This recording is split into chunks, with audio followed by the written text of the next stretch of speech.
Rafael Cardona, ¿cómo te va? Muy buenas noches. ¿Qué tal, Pepe? Buenas tardes todavía. Buenas tardes, un saludo para todos.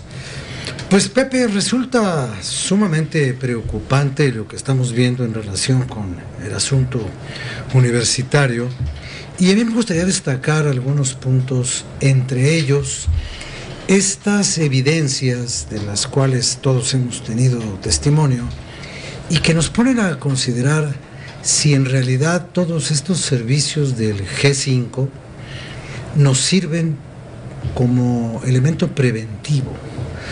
Porque creo que a la luz del conflicto y del estallamiento de esta inconformidad estudiantil, tanto en su parte auténtica como en su parte inducida, pues lo único que nos queda muy claro es que de qué nos sirvió ver cómo se preparaban los autobuses con las personas que después atacaron a la manifestación de los jóvenes de Azcapotzalco en la propia ciudad universitaria, si solamente nos sirven como el testimonio de cómo fue la agresión, pero no sirvieron en el momento en que lo estabas viendo en las pantallas para detener esa agresión. Yo no creo que se necesite demasiada ciencia para usar los elementos preventivos de seguridad en favor de la prevención. Pero la policía no hizo nada. No me voy a meter en esta discusión, que es absurda, sobre si la policía debe o no entrar a la universidad a poner el orden. Lo que sí digo es que es mucho más fácil evitar que llegue el desorden cuando estás viendo cómo se organiza el convoy de los porros y de los anarquistas y todos sus similares y conexos y parecidos. Entonces ese es un elemento que valdría la pena revisar. El otro es mucho más complejo y tiene que ver con la coyuntura en el tiempo de esta incipiente rebeldía estudiantil. Hace una semana la universidad no era un territorio vulnerable a la agitación política. Es más, todos creíamos que la agitación política ya se había terminado en esta ciudad, todos menos Fernández Noroña, pero los demás sí habíamos creído que ya no había agitación política porque los que habían hecho de la agitación una profesión y una forma de agrupar clientelas electorales ya habían ido a establecer su dominio en diferentes posiciones del sector público, la Cámara de Diputados, la Asamblea de Representantes, las alcaldías, las delegaciones del Distrito Federal. Y ahora resulta que no.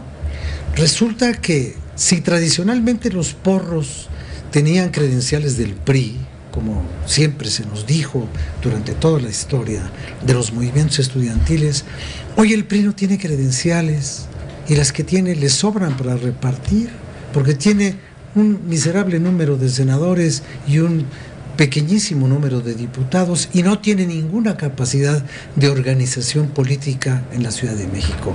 Y el PRD, pues yo tampoco creo que el PRD sirva para organizar un movimiento que puede desestabilizar dos cosas. Una, el orden de la transición de un gobierno a otro, y la segunda y mucho más simbólica, importante, significativa y peligrosa, la conmemoración casi sacralizada de los 50 años del movimiento estudiantil del 68. La propia universidad se ha dedicado a promover la conmemoración. Unos dicen conmemoración por la parte luctuosa, otros celebración porque en ese movimiento creen algunos que se incubó la nueva cultura democrática nacional.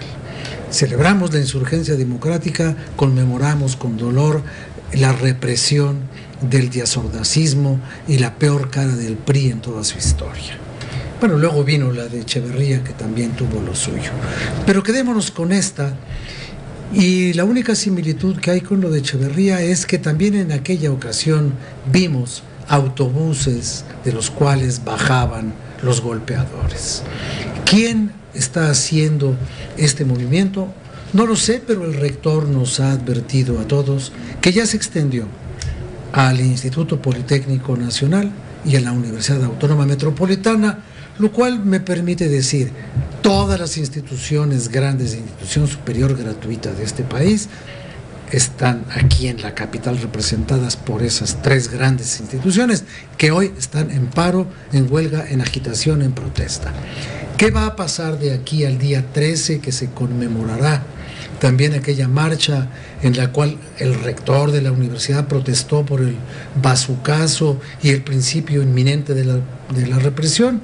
No sé, pero si va a haber una manifestación el día 13, el rector actual de la universidad no podrá encabezarla, porque en contra de él se han enderezado críticas sumamente injustas, creo yo, con el eterno recurso de pedir la renuncia del rector, como si el rector fuera el responsable de lo que pasó en un campo en el cual él tiene una mínima capacidad de control y de vigilancia de grupos que patrullan ahí casi de manera simbólica.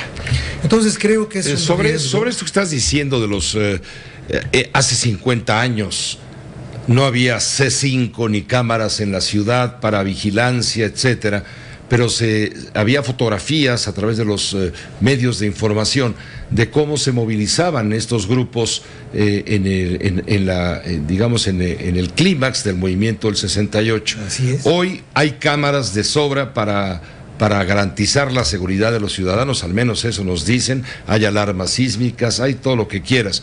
Y hay en las cámaras del famoso C5, que es el centro de cómputo y todo lo que le agregan con C, le dieron seguimiento desde Lomas de Sotelo hasta Ciudad Universitaria el jueves, por el segundo piso, a ese autobús que iba lleno de golpeadores. Sí. Y bueno, finalmente no se hizo algo para detener a ese autobús.